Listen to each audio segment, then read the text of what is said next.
Hi everyone, welcome back. I'm Kirill Tlai, investment analyst with a decade of experience. Here we connect the dots between macro, crypto, and AI. No noise, just what actually matters for your portfolio. 3 stories today. Fast.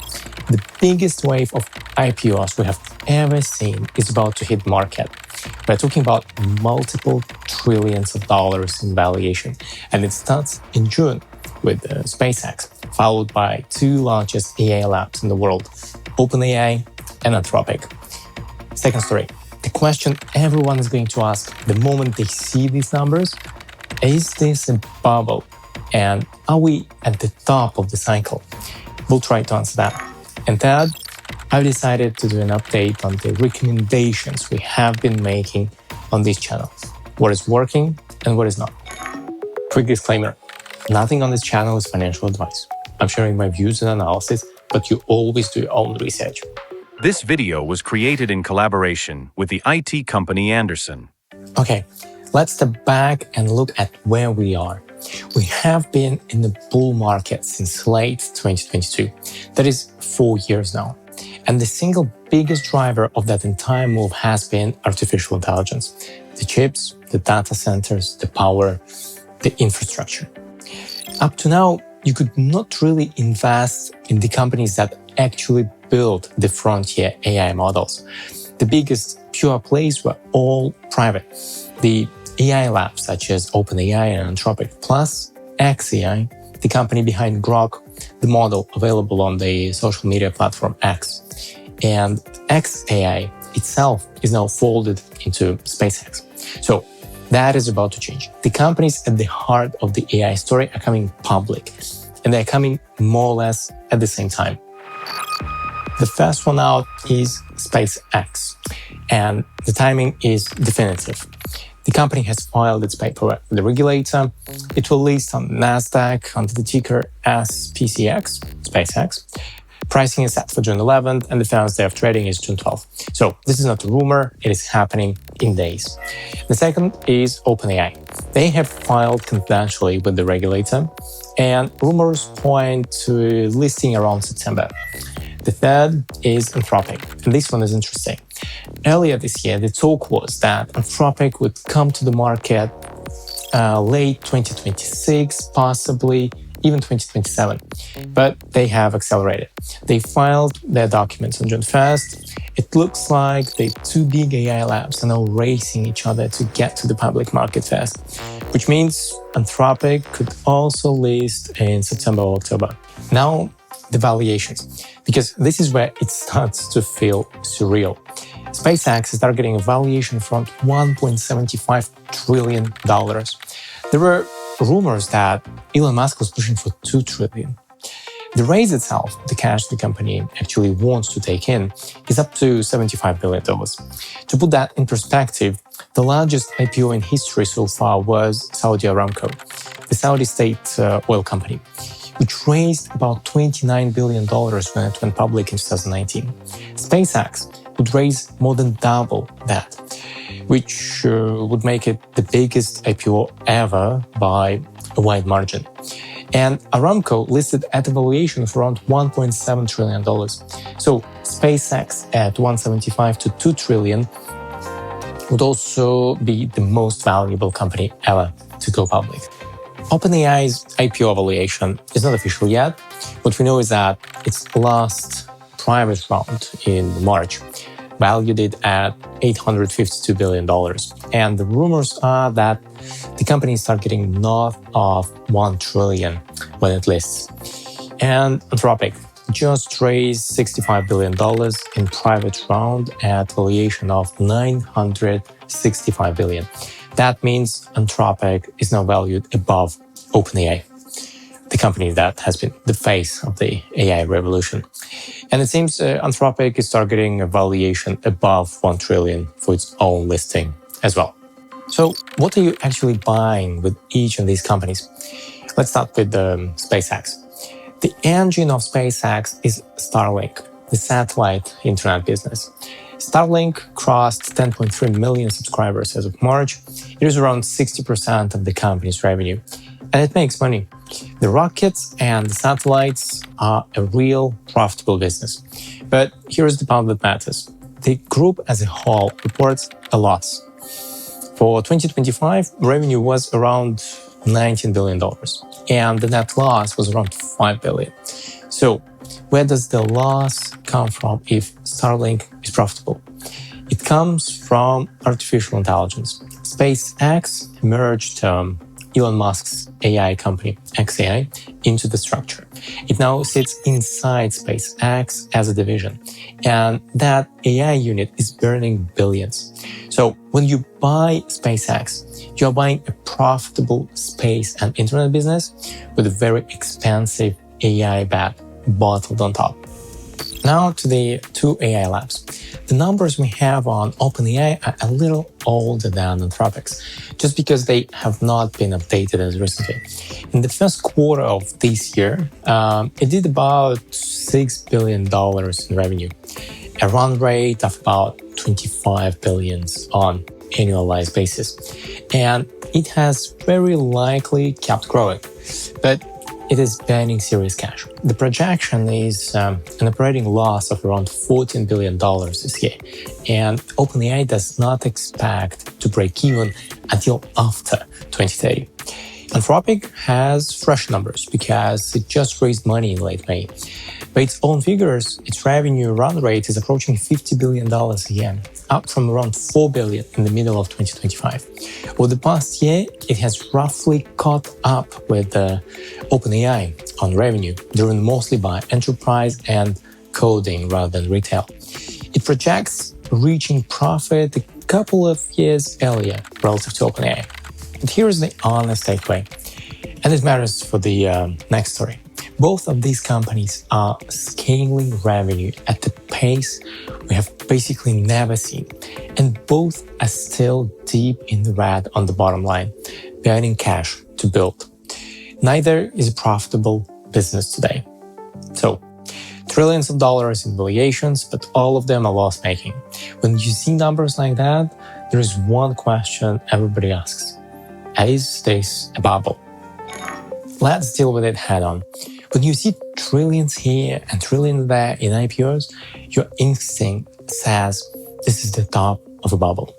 And honestly, there is a real merit to that instinct. History backs it up. The biggest IPOs in any cycle tend to cluster right around the peak. You can see it on the chart. A lot of the major landmark IPOs landed right around market peaks. Names like Amazon, UPS, and Alibaba.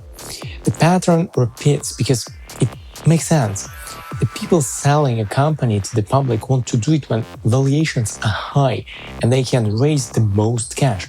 So a record-breaking IPO season showing up right now is a genuine warning sign.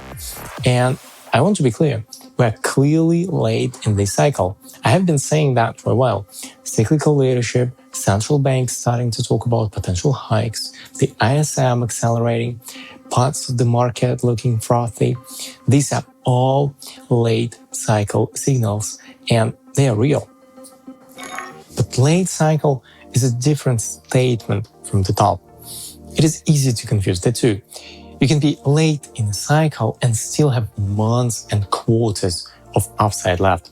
So let me give you the other side, because the numbers are less alarming than the headlines. Yes, in raw dollar terms, this is the largest IPO season in history. But that is partly an illusion. Nominal numbers always grow over time. The stock market makes new all-time highs nearly every year. So you need to adjust it. First, these companies only float a small slice of themselves, usually 5 to 10% of the equity. In the case of SpaceX, it could be even 4%. So the actual cash being pulled out of the market is around $200 to $300 billion, not the trillions in the headlines.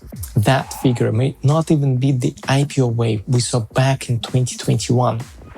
Second, if you take the combined market value of all these rumored IPOs and compare it to the total US stock market, you get something like 4.5 to 5%. That is meaningful, but it's nowhere near the extremes we have seen at real tops.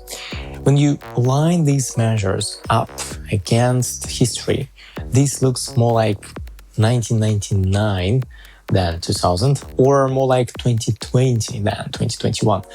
In other words, the year before the peak, not the peak itself. So, late cycle, yes. The exact top, probably not. Now, there is a piece of this that deserves its own segment because it is the clearest sign of how frothy the setup is.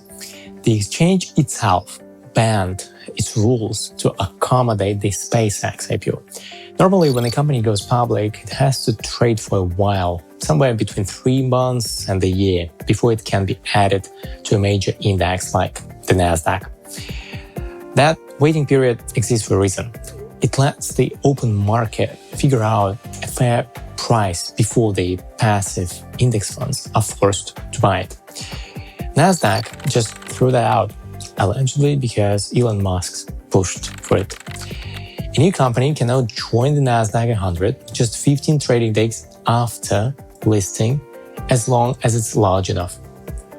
On top of that, they scrapped the rule that required a company to have at least 10% of its shares freely trading. SpaceX is only floating around 4% of itself, and Nasdaq created a new rule that lets a company with a tiny float be weighted in the index at up to 3 times its actual float. Here's what that combination does. About 15 days after SpaceX lists, every passive fund that tracks the Nasdaq 100 is forced to buy the stock at that inflated 3 times weight, whether the price makes sense or not. And to make room, they have to sell the names they already hold. The estimates are that on that single day, index funds would have to sell roughly $1.4 billion of Nvidia, $1.2 billion of Apple, and more of the other big tech names, just to fund buying SpaceX. Now, that selling is small compared to how much those stocks trade on a normal day, but it is forced, it is predictable, and the whole market can see it coming. Some might say it is a way to use retail investors as exit liquidity. Well, maybe. The president of the rival, the New York Stock Exchange, called the rule changes questionable. Well, it is what it is, I guess. So where does that leave us? Here's how I see it playing out. I do not think the SpaceX IPO in June is the top of this market. It could be a local top, a short-term high for the AI trade, but not the peak of the cycle. My base case is that June and the SpaceX listing give us a near-term high. Then July and August are digestion months, some consolidation, especially in the AI names that have run so hot. And then from late August into September, the market turns constructive again for the rest of the year. If you want the full framework for how I see the rest of 2026, the dollar rates, and the path into the midterms, I laid it out in detail in the last episode. Go back and watch it.